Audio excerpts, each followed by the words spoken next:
मुर्तज़ा चौधरी, मुस्तफ़ा चौधरी, आपने इनको बेशुमार रंगों में देखा होगा। हर किरदार के मुताबिक अपने आप को ढाल लेते हैं और बाज़ औक़ात ऐसे ऐसे जुमले कहते हैं जो सिर्फ यही कह सकते हैं। लेकिन ये दोनों हैं कौन? मैं कौन में अब बारी है मुर्तज़ा चौधरी की। सर ऑकवर्ड मूवमेंट बहुत माइक पे तो इतने ज़्यादा हैं, कभी लीक हो गए तो बहुत बड़ा मसला हो जाएगा। वो तो शुक्र है जिन्होंने रिकॉर्ड किए, आज तक उन्होंने लीक नहीं किए। नाकाबिले बर्दाश्त लोग ऑनेस्टली बहुत ज़्यादा हैं। आप चाहे रिया मकबूल जान से वो मामला शुरू करें। मेरी बेटी वो एक शो देख रही थी मेरा, वो कहती है is it a funny show right? मैंने कहा हाँ। तो कहती है अच्छा टेल मी सम जोक। तो मतलब मैंने कहा मैं तुम्हें कौन सा जोक सुनाऊँ यार।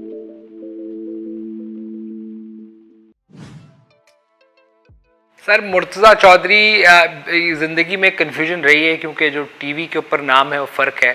तो जब मुर्तज़ा चौधरी कहीं किसी बैकग्राउंड में चला गया है, अगर आपने अभी जैसे सवाल किया है कि कौन है, तो मैं अभी जस्ट आई रियलाइज कि यार वाकई ये तो बड़ी कन्फ्यूजन है कि कौन है। लेकिन उसके अंदर इतना ज़रूर पता है कि जो मुर्तज़ा चौधरी है वो खालिद भट्ट नहीं है। तो वो जो है उसके ख़यालात फ़र्क हैं, उसकी सोच फ़र्क है, उसको पसंद और नापसंद फ़र्क है। लिहाजा एक इंटायरली डिफरेंट आदमी है जो बहुत मुश्किल है, और उसके साथ रहने वालों को भी ये रियलाइजेशन हो गई है। एक बहुत मुश्किल चीज़ का नाम है जिसकी वजह से मैं ख़ुद भी तंग हूँ एज ए न्यूट्रल।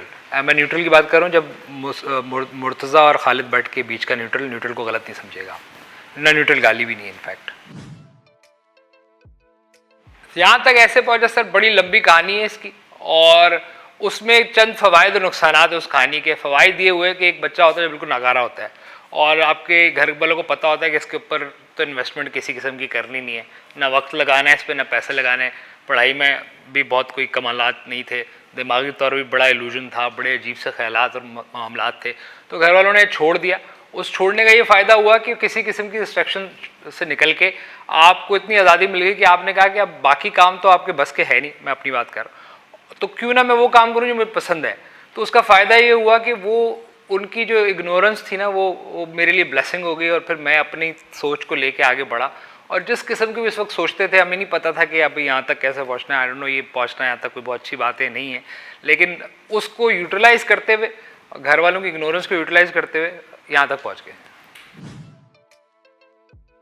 मोस्टली अब ये इतना ज़्यादा हो गया है कि लोग मुर्तज़ा के नाम से कम जानते हैं। उसकी वजह ये है कि क्योंकि टीवी पे नाम आता है और ज़्यादातर ऑनलाइन सोशल मीडिया पे जितने प्लेटफॉर्म्स हैं उस पर भी यही नाम है, तो वो कन्फ्यूजन है। और इतनी कन्फ्यूजन हो गई कि पीछे से कोई आवाज़ अगर लगाता है मुझे खालिद भट्ट, तो मैं नेचुरली ये मेरे अंदर आ गया कि मुड़ के देखता हूँ कि मुझे ही बोला है।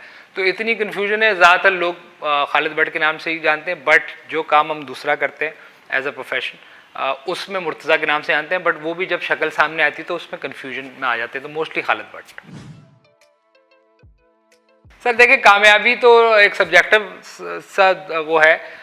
कामयाबी कुछ भी हो सकती है। मेरे ख्याल में कामयाबी, अगर इसको मैं इस तरह फ्रेम करूं कि कामयाबी ये है कि आप इस दौर के अंदर जब लोग बहुत सारी चीज़ों का शिकार हो गए हैं, दिमागी तौर पे, ख़यालात के तौर पे, सोसाइटी जो है किसी और तरफ जा रही है, उसमें अगर आप सही समझते हैं और सही समझते हुए किसी को कन्विंस करने की कोशिश करते हैं और कोशिश करते हैं कि हिस्ट्री के राइट साइड पर रहें, तो वो जब आप कम्युनिकेट कर लेते हैं तो ये कामयाबी है। फ़िलहाल कामयाबी यही है मेरी नज़र में, रिगार्डलेस के और बाकी जो मटीरियल कामयाबी के अलावा, कि ये सबसे बड़ी कामयाबी है कि आप कई दिमागों को इन्फ्लुएंस करते हैं अभी भी, और कहीं लोग आके जब मिलते हैं और कहते हैं कि यार आप इस दौर में भी ऐसी बात कर रहे हैं जिसकी बड़ी अच्छी ज़रूरत है, जहाँ पर माशरा एक तरफ चला गया पूरा, तो वहाँ फील होता है कि यार ये है कामयाबी। तो असल कामयाबी ये है कि लोगों के दिमाग को बेहतर चीज़ पहुँचाना, जो हम समझते हैं बेहतर, हो सकता है उसमें मैं गलत हो, लेकिन उस कन्विक्शन के साथ कि वो सही है, वहाँ तक पहुँचाना ही कामयाबी है।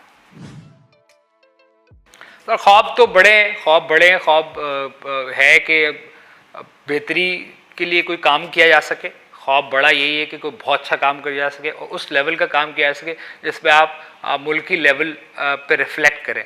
आप खुदा ना खास्ता उसमें कोई आजकल जो काम चल रहे हैं वो भी हो सकते हैं, बट वो काम नहीं कर रहे हैं। काम जो है वो ख्वाब ये है कि किसी भी तरह अपने एरिया, अपने इलाके, जो एक हमारे तरह के आदमी की सोच होती है, उसके लिए कोई काम किया जाए, स्पेशली वो जगह जहाँ से आपका ताल्लुक़ है, आपकी बॉन्डिंग है, जहाँ आप पैदा हुए। सर फारिग वक्त में मशगला ये है कि मोस्टली फ़िल्में देखने का मुझे बहुत शौक़ है, और बड़ा डिफरेंट किस्म का सिनेमा ढूंढने का शौक़ है। वो उसमें फ़्रेंच है, उसमें स्कैंडिनेवियन है, उसमें टर्किश है, कुर्दिश है, ईरानियन है, नॉर्थ अमेरिकन है बहुत सारा। तो वो बारे वक्त में कोशिश करता हूँ कि ज़्यादा से ज़्यादा उस किस्म की फिल्में देखूँ, क्योंकि कभी कभी आप एक तरह की चीज़ देख के, जिस किस्म का हमारा प्रोफेशन है ये वाला, जिसकी वजह से आप या फिर ऑडियंस हमारी जानती है हमें, तो उसमें आपका दिमाग बड़ा वन साइड हो जाता है। तो मशगला ये है कि ज़्यादा से ज़्यादा ऐसी चीज़ें देखी जाए जो आपके दिमाग को आगे बढ़ाती हैं सोच वाइज। सर वो सवाल जो आपने सारे इससे पीछे मेरे से 3-4 सवाल पूछे, ये इंतहाई बोरिंग लगते हैं और हमेशा से लगते हैं, अभी भी लग रहे हैं। बहुत ज़्यादा इख्तलाफ है हमारा आपस का। हम तीन जो हैं इनकी मेंटालिटी मशरक़ मगरब का और शुमाल जनूब का फ़र्क है। मुस्तफ़ा एक अलग माइंडसेट का है, उसकी और मेरी आपस की बहुत लड़ाई हैं, और इस किस्म की लड़ाइयाँ हैं कि अक्सर ये लड़ाई बड़े आगे हद तक पहुँच जाती है और ख़तरनाक हद तक पहुँच जाती है। नाराज़गियाँ भी रहती हैं, कुछ अरसे बातचीत भी नहीं रहती। फैसल से भी बहुत बड़ा कंटेंट के ऊपर लड़ाई है। कई बातों पे हमारी आपस की मेंटालिटी और सोच नहीं मिलती। वो समझते हैं कि ये बात ठीक है, ये बंदा यहाँ ठीक है, ये जो बंदा झूठ नहीं बोल रहा है, इसकी वीडियो ठीक है, इसकी फ़लानी ऑडियो ठीक है। तो उस पर हमारा बहुत सख्त इख्तलाफ रहता है और लड़ाई की हद तक इख्तलाफ है, और यही उसका हुस्न है कि वो जो सब चीज़ें मिलती हैं तो कभी कभी बहुत अच्छी चीज़ बन जाती है। देखें, ऐसी चीज़ अभी तक ज़िंदगी में नहीं हुई। बहुत सारे ऐसे काम किए हैं जो आज तक नहीं हुए इस मुल्क में, और किए। थोड़ा सा एक अफसोस ये कि अंडररेटेड मामला रहा थोड़ा सा, क्योंकि हमें अपनी चीज़ उस तरह, वो कहते हैं ना, उसको मार्केट करना या उसको पीटना या उसको बेचना, वो नहीं आती। लेकिन मुझे लगता है कि वो थी भी नहीं। जो हमारी अपनी सोच है, जो हम या मैं करना चाहता हूँ, वो अभी तक हुआ नहीं, और उसके पीछे हम लगे हुए। हमारा मकसद है कि ऐसा कंटेंट तैयार किया जाए, इन टर्म, उसकी कोई भी टर्म हो सकती है, फिल्म हो सकती है, मोस्टली फिल्म के ऊपर ही है दिमाग, कि वो हमारे मुल्क में लोगों को कोई नई सोच दे in terms of critical thinking. बहुत सारे ऐसे काम हैं जो ज़िंदगी में नहीं करने। फॉर एग्ज़ाम्पल, कभी कभी मुझे लगता है कि जो काम अभी हम कर रहे हैं, शायद मुझे दोबारा मौका मिले तो, हालांकि मुझे बहुत ज़्यादा पसंद है और मैंने आपको पहले कहा है कि लोगों के दिमागों तक पहुंचना और उनको अच्छी चीज़ प्रोवाइड करना एक ब्लेसिंग है, लेकिन ये एक बहुत मुश्किल काम है और ये बहुत थका देने वाला काम है, और कभी कभी आपको इसके नुकसानात भी होते हैं, और उस नुकसानात की बुनियाद पे शायद मैं दोबारा टीवी पे आने का, जो स्क्रीन पे आने का काम है, वो ना करूँ। 16 साल मुर्तज़ा को कोई नसीहत करनी है तो एग्जैक्टली कॉपी पेस्ट मैं वही करूँगा उसको, कि जो भी आपको फील करना है, जो भी आपको करना है, उसके अच्छे बुरे रिजल्ट रिगार्डलेस आप उसके पीछे लग जाएं, और ऐसा लग जाएं कि आप सब कुछ भूल जाएं और वो चीज़ हासिल कर लें, चाहे उसका फ़ायदा हो या नुकसान हो, regardless. Again as a set, आप उस तक पहुँचे, ये मेरी नसीहत है कि बस आपको जो चीज़ समझ आती है, आप वो घोड़े की तरह उसके पीछे लग जाएं। अब बहुत सारे ऐसे काम हैं। कुछ फिल्में ऐसी हमने की जो इलेक्शन के दिनों में की, एक जियो के लिए हमने फिल्म की। बहुत अच्छी चीज़ थी, अनफॉर्चुनेटली नहीं आ सकी। अगेन, जिस किस्म का हमारा कंटेंट होता है वो हम तो कर देते हैं, लेकिन उसको जो दिखाने वाले होते हैं, जो एग्जिबिटर होता है, वो थोड़ा डरता है उससे कि यार ये नहीं करना। ऐसी बहुत सारी फिल्में हम इलेक्शन में की, नहीं आ सकी अनफॉर्चुनेटली। कुछ कमर्शियल ऐसे किए हैं जो कमर्शियल की दुनिया में, एक यूरिया का कमर्शियल हमने किया, जो यूरिया के कमर्शियल ऐसे होते नहीं। तो ऐसी बहुत सारी फेवरेट चीज़ें जो नहीं पता लोगों को और वो फेवरेट हैं, वो इस किस्म की है। घर के सारे काम करते हैं, बच्चे को स्कूल लेने लाना, बच्ची को लेकर आना, उसके सारे काम करना, उसको खिलाना पिलाना, सुलाना नुलाना, एवरीथिंग। तो घर के सारे काम करता हूँ। पहली तनख्वाह सर मुझे एग्जैक्टली याद नहीं, बट ऑब्वियसली काफ़ी टाइम हो गया, काफ़ी बचपने से ये मामलात शुरू हो गए थे काम करने के। तो मुझे याद है कि शायद 3-4 हज़ार रुपये थी या 3,000 रुपये थी, और उससे एक फ़ोन ख़रीदा था। मशहूर होने से पहले बहुत सारी ऐसी चीज़ें कर सकते थे जिसके ऊपर लोग आपको जज ना करें। उसमें कई ऐप्स थी जो आप डाउनलोड कर सकते थे, और उस ऐप के थ्रू बहुत सारे मामला चला सकते थे। यकीनन आप जिस उम्र में हैं दलत साहब, आपको शायद वो ऐप्स पता ना हो, लेकिन हमें पता है आप मशहूर हो गए तो वो तस्वीर लगा के वो वाली ऐप्स के ऊपर जाके वो वाले काम नहीं कर सकते, इसका अफसोस है। सर मुस्तकबिल में बड़ा प्रोजेक्ट यही है कि एक पाकिस्तान के अंदर ऐसी चीज़ प्रोड्यूस करनी है इन टर्म्स प्रोडक्शन, कि जिस क्वालिटी की चीज़ पाकिस्तान में प्रोड्यूस ना हुई है, और पोटेंशियल है, हमारी स्टोरियाँ तो इस काबिल हैं कि उनको दुनिया को दिखाया जा सके, हमारे लैंडस्केप इस काबिल हैं, हमारे बहुत सारे एक्टर्स काबिल हैं कि उनको दुनिया की तरफ लेके जाया जाए। तो बड़ा जो है वो फिल्म है और या वो सीरीज़ है, एक लॉन्ग फॉर्मेट चीज़ है जिसको हमें कैमरे के पीछे आके करना है। और बहुत सारी ऐसी चीज़ें जो हम अपने लोग टीम के साथ कर सकते हैं, जो मुझे लगता है कि एक रेवोल्यूशन हो सकता है। वो नहीं कि वो है टारगेट, इंशाल्लाह वो करना है और उस फॉर्मेट पे काम करना है और दुनिया में लेके जाना है। सर ऑकवर्ड मूवमेंट बहुत माइक पे तो इतने ज़्यादा हैं, कभी लीक हो गए तो बहुत बड़ा मसला हो जाएगा। वो तो शुक्र है जिन्होंने रिकॉर्ड किए, आज तक उन्होंने लीक नहीं किए। लेकिन वैसे पब्लिक इवेंट में मुझे याद है कि एक दफ़ा हम इस्लामाबाद में PTA का एक शो कर रहे थे और उसमें गिलानी साहब वज़ीर आज़म थे, उन्होंने आना था। तो हमने वहाँ परफॉर्म किया। पहले तो उन्होंने हमें पूरी चीज़ें काटी हुई थी कि क्योंकि वज़ीर आज़म के सामने जाना है तो ये नहीं बोलना, ये नहीं बोलना, वो नहीं बोलना। हम चले गए, हमने परफॉर्म किया तो सब भूल गया एज ऑलवेज़, और मैं सब कह दिया। और गिलानी साहब सामने बैठे मुस्कुराते रहे, हंसते रहे और उन्होंने कहा यार लवली।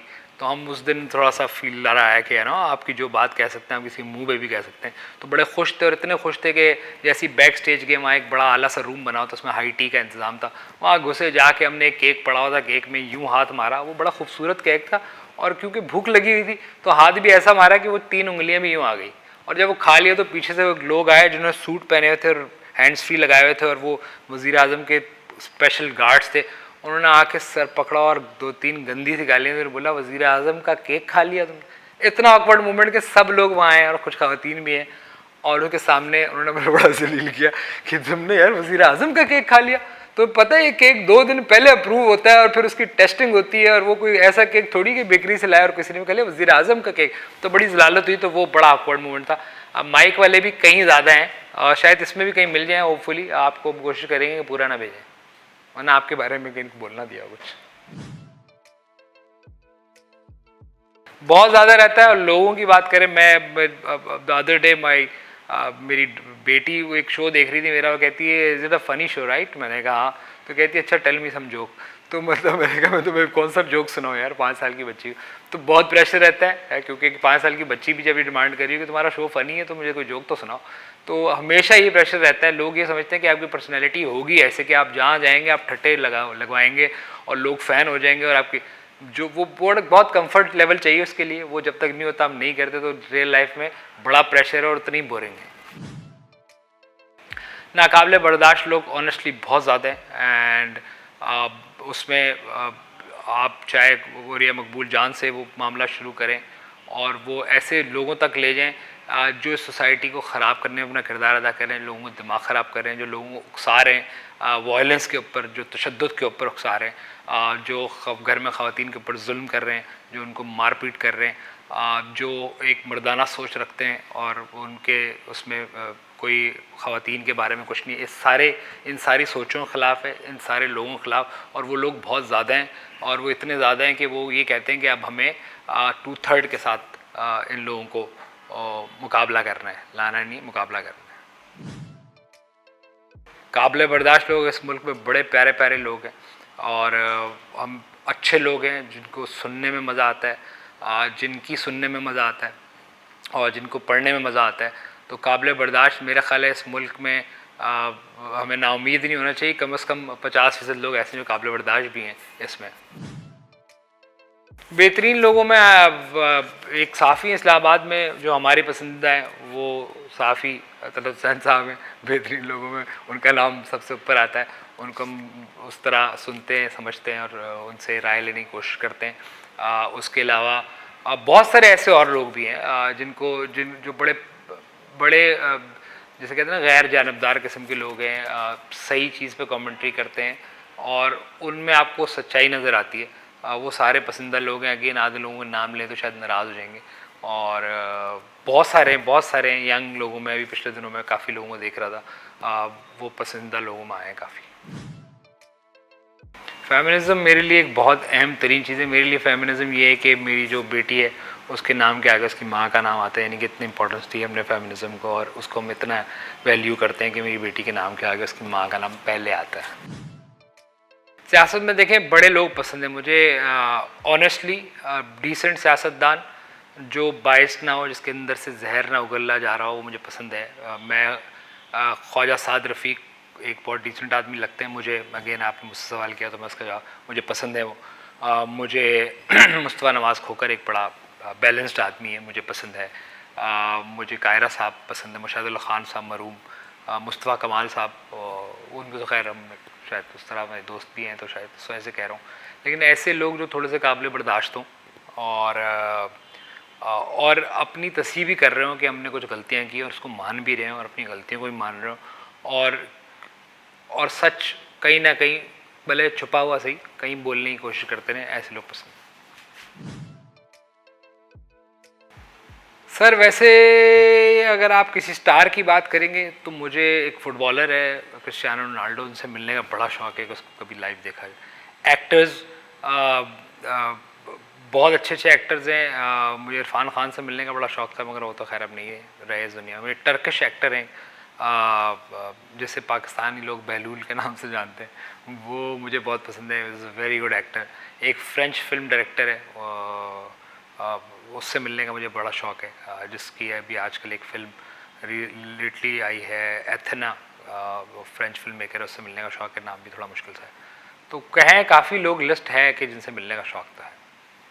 हाँ बल्कि यंग पॉलिटिशियन से ही मिलने का शौक़ है, तो बिलावल से भी मिलने का शौक़ है कि मिलना चाहिए। कोशिश करते हैं मैनेज करने की यही कि वैसे कोई है नहीं एक्स्ट्रा लार्जर देन लाइफ चीज़ें जो करनी है और उसके लिए ख़र्चे भी हों। छोटे मोटे मामलात हैं देख लेते हैं, ख़ुद ही मैनेज करते हैं, कोशिश करते हैं कि बैलेंस रह के उसको मैनेज किया जाए, तो मैनेज कर लेते हैं समाव।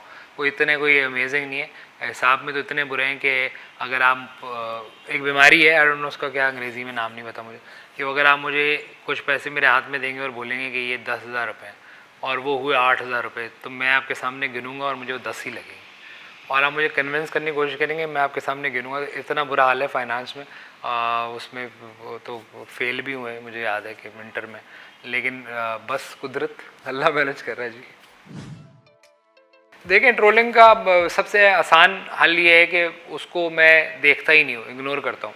इनबॉक्स में बहुत दिन रात गालियाँ, वैसे भी गालियाँ, अनटिल कोई लाइव मुंह पे दे वो तो फिर बड़ा अच्छा मैनेज कर लेंगे, उसको तो मुश्किल हो जाएगा, लेकिन वैसे मैं इनको इग्नोर करता हूँ, क्योंकि जब आप किसी चीज़ पे कमेंट कर रहे हैं उसके हामी भी लोग हैं, उसके मुखालिफ भी हैं, तो आप ये सब सोच समझ के कर रहे हैं, तो लिहाजा फ़िलहाल अभी तक अल्हम्दुलिल्लाह कि उसको इग्नोर ही कर रहे हैं।